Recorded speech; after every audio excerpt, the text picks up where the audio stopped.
Inside Hilltopper Athletics is brought to you by Panhandle Cleaning and Restoration. Here's your host, Lynn Ullum. Welcome to Inside Hilltopper Athletics. We're back at it after an extended Christmas break for pretty much both of our teams.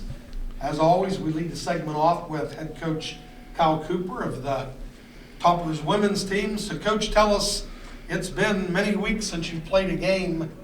What's been going on? What have you been doing? Yeah, I think it came at a good time for us to kind of step back for both players, coaches to get a break, kind of refresh, recharge, come back. And then we kind of took it in two different stretches, so two mini camps, if you will. We did not have a game there beginning of January or end of December. So we kind of took it in a 4-day stretch, gave them a little bit of time off for a couple days, and then took another 5-day stretch to kind of gear up and get ready. And I actually think it was really, really good for us. At this point, we kind of got some consistency with our personnel and our roster makeup, and so we know who we are and where we need to go. And I thought we did a nice job of working on the details and getting better. But I think we're definitely ready to go play a game again. That's for sure. Would you have preferred to play earlier, meaning the PSAC got back at it? This is one of those weird schedule years where everything's kind of been bumped back a week, and obviously Mountain East Conference play doesn't start until Wednesday night. So in a perfect world, did you like the break, or would you have preferred to bring your kids back just a touch earlier and play earlier? I think it would have been nice to play here this past weekend maybe, or the end of last week, especially if it was a non-conference game. Unfortunately, we weren't able to make that work, and that's why we had to take that road swing of, 3 away games before the break. So, but I do think, I'm really pleased with our staff and our players. We were to max out kind of what we were able to do, and we also got some time to kind of enjoy one another and step back from outcomes and all of those things that we were feeling as we entered the break. Even got a chance to go do Top Golf as a team and do some things like that kind of help you win the relationships and enjoy one another outside of basketball. Yeah, well, Coach, it has been almost a month since you've actually played a game. Now the calendar shifts to January, and the focus shifts back to the Mountain East Conference. Yes. You've got 2 months of Mountain East Conference games. What do you think about heading in to the MEC schedule right now? I think our league is really unique right now. It's kind of all over the place. When you look at it and you see some teams that are at 500 or sub 500 in league play that are really, really talented, that can be scary, but I also think maybe this is one of those years where this is the most depth and parity we've had in a while. So I think it's going to be a wild January. And I think, I've referenced this line before that, kind of styles make fights. There's a lot of different styles when you look at our league right now. When you look at our first 2 weeks back, we're basically playing 4 very different teams, and you're preparing for 4 very different teams, all in a stretch of, whatever it is, 12 to 14 days. But I think our league is very, very good. I think it's underrated right now because a lot of us have stubbed our toes. But I think it's going to make for a really unique January and an exciting January.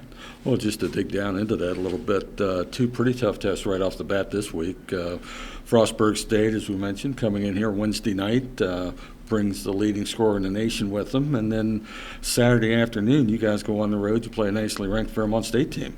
Yeah, and I think it's right off the bat. You look at it and you go, man, that's 2 really tough games. We've got to get Frostburg here, who Jenna's done a phenomenal job of getting them going. She's added some pieces around weekly from last year that makes them, elevated as a program from where they were last year, and they were really trending up last year.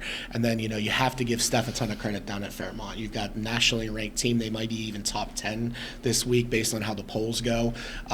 She's done a really, really good job of kind of following a similar model to what we do. We're going to recruit high school kids, sprinkle in some transfers, and develop the heck out of everybody. And she's seeing the fruits of her labor of doing that.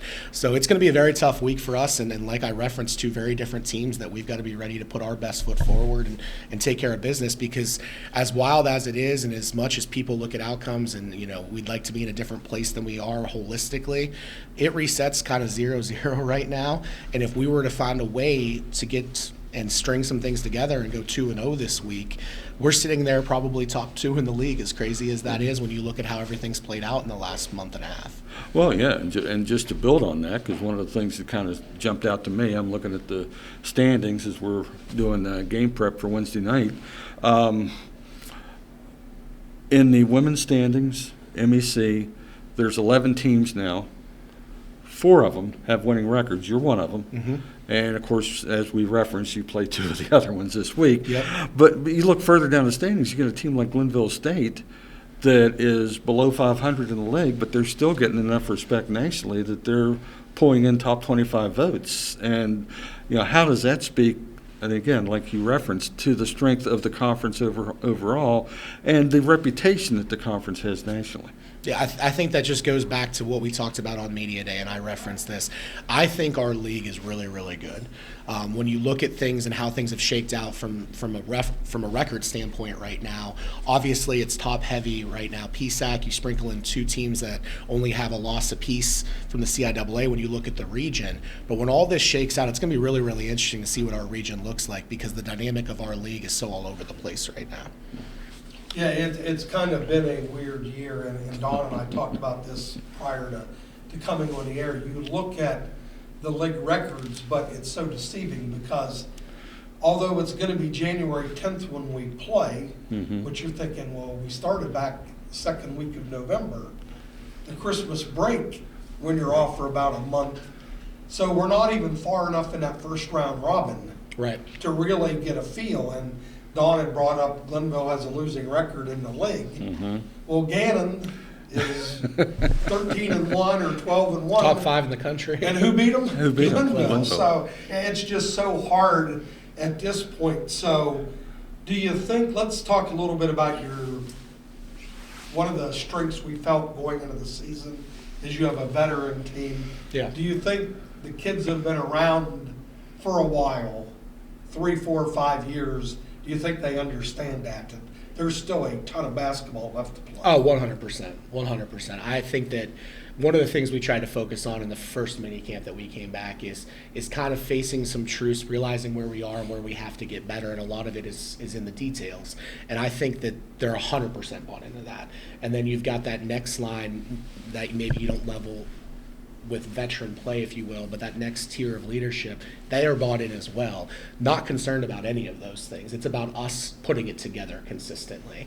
I think that they genuinely are bought into that mentality of we're starting fresh right now. We're coming off of getting better over the last 10 days, and we've got a serious opportunity in front of us, and there's no doubt we do right now. Well, I think it's easy for me to say this because I'm not coaching the team, but this is a great opportunity for you. You get to play at home against a Frostburg team that obviously is improved, but it wouldn't be out of the question to get a win here. For sure. And it's against the Fairmont program that you fared pretty well against, that you talked about styles make fights, and their style is very conducive to how we like to play. For sure. I think both teams are going to go at each other. They're different. I think that's going to set up to be a serious game. I think the way you feel going into that game, though, is how did you handle business? How much better did we get on Wednesday night against Frostburg? And then, like you said, that Fairmont game is always one's kind of circled on the calendar. And it's unique because we've evolved defensively, and I think that's one of the things that will help us be better there. But there's no doubt about it. I mean, our coaching staffs are all friends when you look at the dynamic of this week. Teams hate to prepare for us because the way we play the game offensively. Fairmont, Frostburg, very different teams, but our defense now, if we can lock in with the details, it's going to put us in a position where maybe we don't have to outscore people. And that's one of the things that we've got to get to. We spent a lot of time on earning the right to play offense in the last 10 days, and I'm looking forward to seeing if that transitions over to this week's games. Yeah, that's really good. Yeah, meaning, so just quickly explain that last statement, which I really like. I don't even know if I've heard of that statement, but explain earning the right to play offense. I think that you just look at it, and it was easy to see in film. So we took a lot of time over the break and showed some different clips, both offensively and defensively. You know, Coach kind of takes point on the offense. I take kind of point on the defense. We broke some things down holistically. I think the thing that you have to realize is that you have to be so consistent with defense and rebounding so that the offense is easier, because now defenses aren't set constantly because they're scoring and able to get back on you, or scoring and able to get into their pressure, or whatever their package is defensively. So if you can earn the right to go play offense, you're always going to be at an advantage if you're forcing tough twos on first shot defense, keeping them out of transition, eliminating the easy ones. And it's very easy to see when you look at the analytics of where we're at as a program, just too many easy ones. So if we can lock in there, we're going to get even better looks offensively, and it's going to feel better. And I think they're very bought in right now to earning the right to play offense. And if we'll do that, I think we're going to be a very, very dangerous team. Well, one thing that I want to mention before we break for the next segment here is had your team down for breakfast the other day. Karen and I cooked for the team like we try to do several times. And you couldn't find a better group of kids. No doubt. Meaning just so comfortable, so easy to sit there and just talk to them. And so make sure you pass that along. Will do. Very grateful greatly for you guys doing appreciate that. the type of kids that they are. But Dawn and I, we're excited to get back at it. Topper fans out there, Wednesday night, Frostburg State here at 5:30. Mm-hmm. Frostburg brings in the leading scorer in the country, Yes. and time for West Liberty to get this thing rolling and make your presence felt. Absolutely. That wraps up this segment of Inside Hilltopper Athletics. We'll be back with head coach Ben Hallett here in a few. Disasters happen. Pick the team that takes care of them all. Powered by offices in Wheeling, Morgantown, and Pittsburgh, Panhandle Cleaning and Restoration is ready to handle any size emergency at a moment's notice. We have the right people, knowledge, and equipment to respond 24 hours a day. I'm Kyle Cooper. When disaster strikes your home or business, tell your insurance provider you prefer the restoration company the Hilltoppers call, Panhandle Cleaning and Restoration.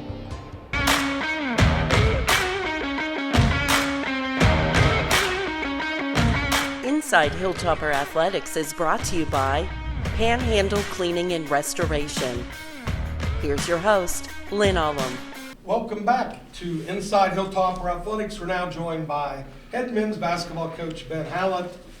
Coach, it's you've actually played a game over the break, so you haven't had the extended break like the women, but it's still been a while since we've been on the air. So tell us a little bit about practice and what you've been doing over the break, and then we'll talk a little bit about the Wise game. Yeah, and this is actually one of my favorite times of year because our players aren't in class and we're able to just kind of be up here together as a team, and you know, we have the ability to eat together as a team, so we're eating meals you know, with 14 to 15 of our players every meal, and so it's almost like basketball up here the entire day. So a typical day for us during the break was we'll go out to breakfast at 10 o'clock, and then we'll get back and practice from noon to 2, and then give these guys a little time off, and then go eat dinner later in the evening. So again, I've had a really good break. I think we've strung together some pretty good practices over the break, and worked on some things that we needed to work on. So overall, I think it's been a successful break for us.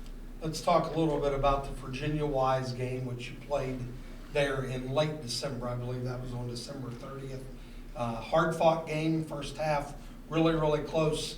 Got some breathing room and wrote it out. So just thoughts on the Wise game. Yeah, I first want to give credit to Wise because I think they had a really good game plan, and that's a team that we've been familiar with. You know, we played them when they were in our league a few years ago, and played against that coach multiple times. So I think they had a really good game plan coming in, and they were without 2 of their better players too, and that's something that, you know, I don't think hasn't been talked about as much as it needs to be. Is they put off a really good fight, and they were without 2 of their better players, and you know, their second leading scorer and their third leading scorer. So give a lot of credit to them. It just didn't think we played well, and you can blame it on whatever you want to, rust or, you know, some guys with some injuries, but didn't play well, and we're still able to get a win. So said it before, it's always nice to fix things after a win, and hopefully we've done that going into tomorrow's game.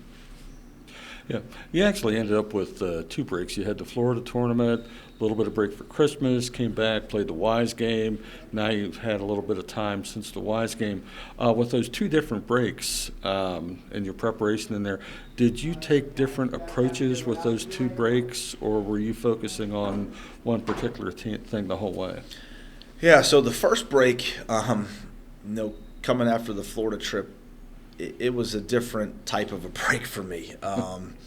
Not a lot of fun, and spent a lot of time trying to figure out, you know, what our problems were, and you know, we're kind of in a rut right now, and trying to figure out what can get us out of that rut. So spent a lot of time watching film and just trying to figure out what we need to do. And then after the Wise game, we did give our guys off 4 to 5 days, and that gave us a chance as a staff to really hammer out some recruiting. And so it was more of a, let's, work on ourselves after the Florida trip, and then after this last break, we really focused on recruiting and going to watch some of the guys that we have committed, and also going to watch some younger kids that are coming up through. Yeah, and then now back into the MEC for basically the rest of the year. FSU week this year. Frostburg State University comes in Wednesday night, 7:30 tip-off here, and then Saturday head over to see our old friends at Fairmont State University. And on Frostburg comes in, their record's not that great, taking some tough losses, new first-year head coach, and Fairmont got off to a little bit of a slow start, but seems like they've turned things around. I think they've won like maybe 5 in a row now. Had a real nice win over Concord against a good Concord team over the weekend. What are your thoughts about the two matchups?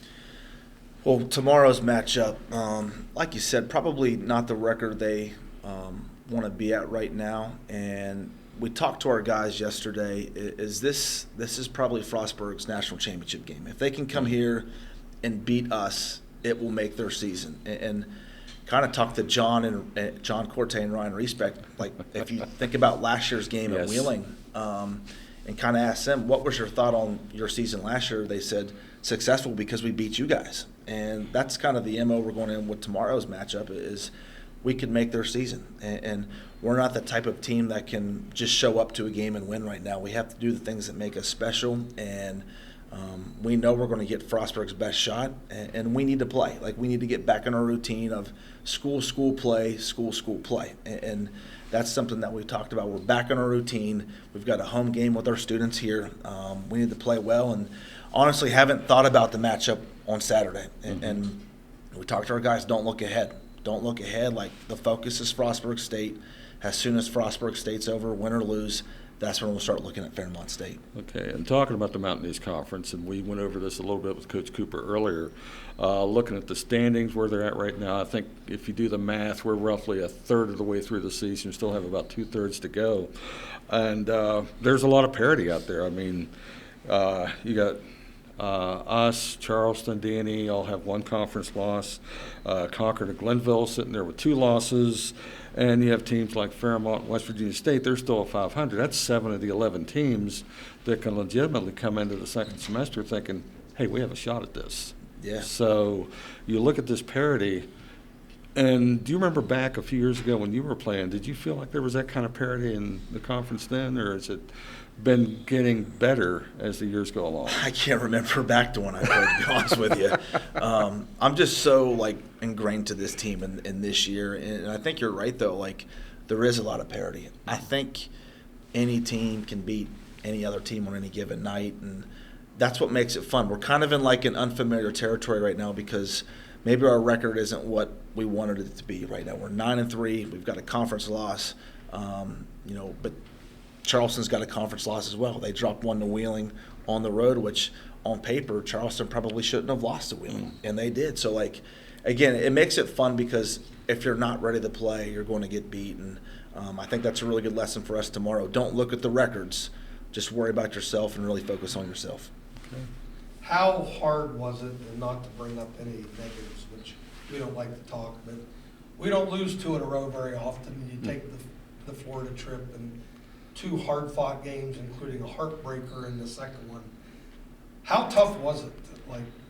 Just share your thoughts. It was awful. It was.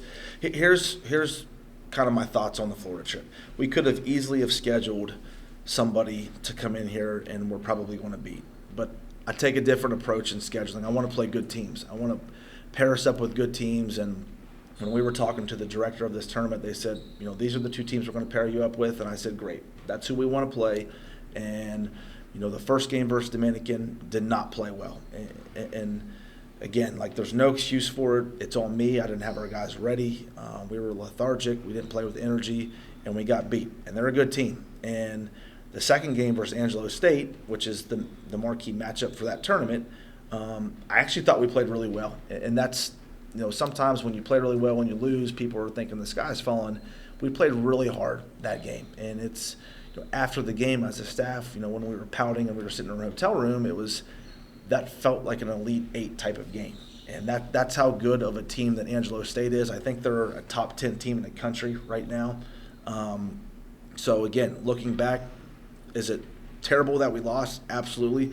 But I actually think it's going to help us be a better basketball team moving forward. And I can tell you this on the question that you asked, like going 0-2, have to fly all the way home, and being in an airport is awful. It's an awful feeling, and I hope I never have to experience that again. But looking back, I do think that's going to help us moving forward.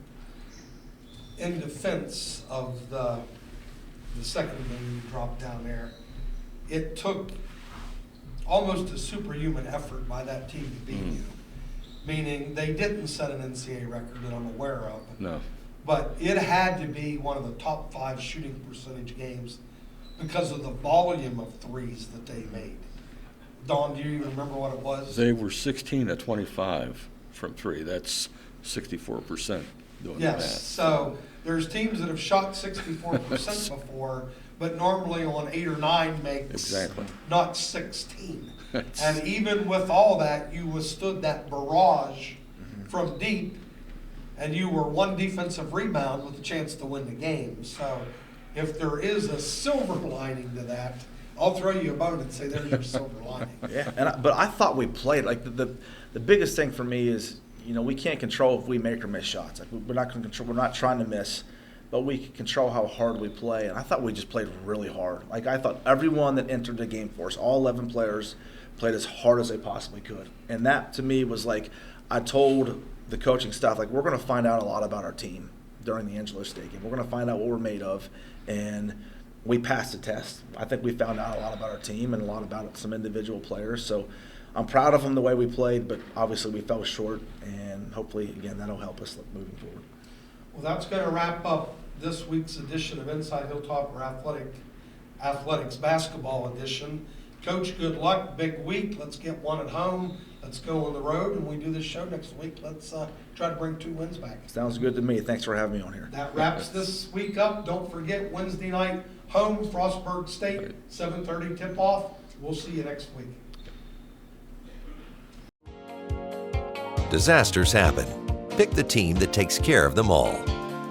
Powered by offices in Wheeling, Morgantown, and Pittsburgh, Panhandle Cleaning and Restoration is ready to handle any size emergency at a moment's notice. We have the right people, knowledge, and equipment to respond 24 hours a day. I'm Ben Hallett. When disaster strikes your home or business, tell your insurance provider you prefer the restoration company the Hilltoppers call, Panhandle Cleaning and Restoration.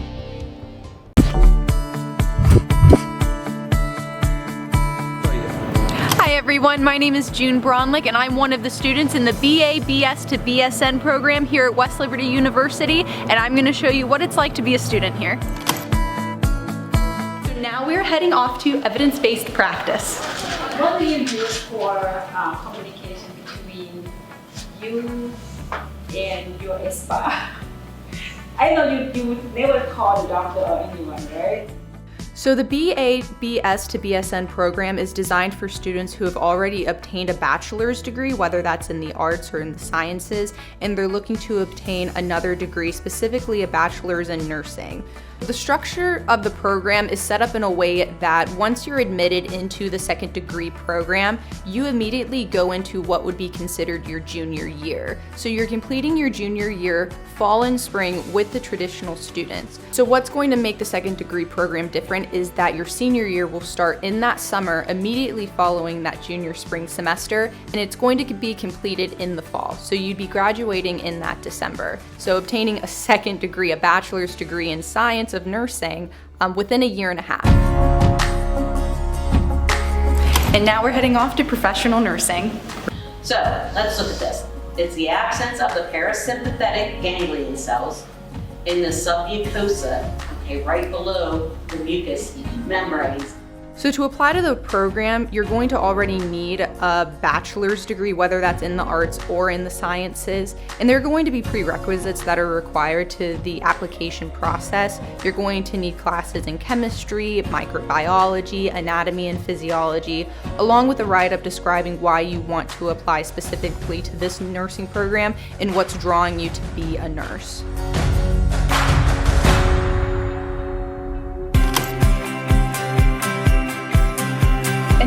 Clinical Day at WVU Medicine Wheeling Hospital.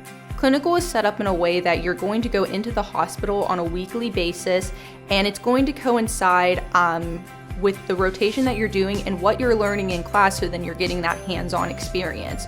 We do 4-week rotations in medical surgical, in labor and delivery, in psych, in pediatrics. So not only are we able to get that application that we're learning in class, we are also getting the experience of a variety of different units and different areas of nursing. So I always knew that I wanted to do something in the clinical setting. My first degree was in microbiology, and at that time when I was obtaining that degree, I didn't necessarily know what field that I wanted to go into. And I will say that COVID did play a huge role in my decision, because we saw a lot of these healthcare workers step up and put themselves out there and just ran into this pandemic head on, and I found that to be so altruistic, and I wanted to be part of that in the future to help those who couldn't necessarily help themselves in those moments. So I'm really happy that I decided to pursue nursing, and not only that, I'm unbelievably blessed that West Liberty offered a specific program like this. Thank you for checking out the program with me. For more information, see our website.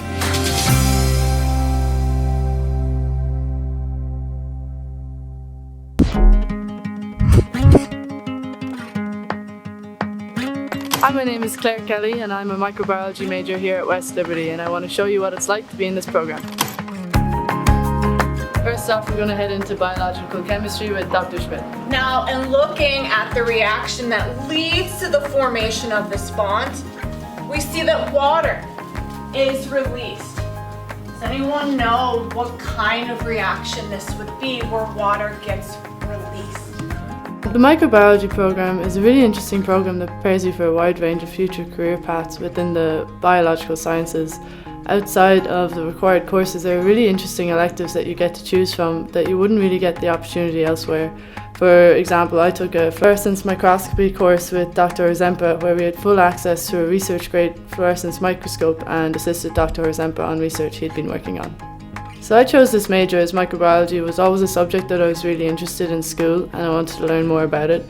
After I graduate, I want to continue further studies within the field of medical microbiology, researching diseases caused by microorganisms. Next, we're heading into analytical chemistry with Dr. Swartz. So it becomes, right, how do you handle all those different errors? You guys learned the rules of synthesis back in Gen Chem. This major is good for others to consider because it provides you with a comprehensive knowledge in the biological sciences. It prepares you for a variety of future career paths. Many go on to apply for med school, PA school or PT school, or postgraduate studies in microbiology. In addition to that, with the skills you learn in the labs throughout the major, you are also very employable for work in a lab setting. So now I'm going to head into the lab and work on some of my research projects. There are so many research opportunities available as an undergrad, both working with professors and conducting independent research. I work with Dr. Schmidt's lab, researching a novel family of antibiotics called rhizazomycins, and how one Francisella tularensis gene in particular plays a role in rhizazomycin susceptibility. It is really unique to have these opportunities, as usually you wouldn't get to do this work until postgraduate studies. Having this experience really gives you a leg up when applying to various graduate programs and jobs. Students in the microbiology program are incredibly lucky with the professors in the biology department. Every single one of them really cares about the success of their students and are very passionate about the subjects they teach. With the small class sizes, they really get to know each and every student and are there to help you when you need it.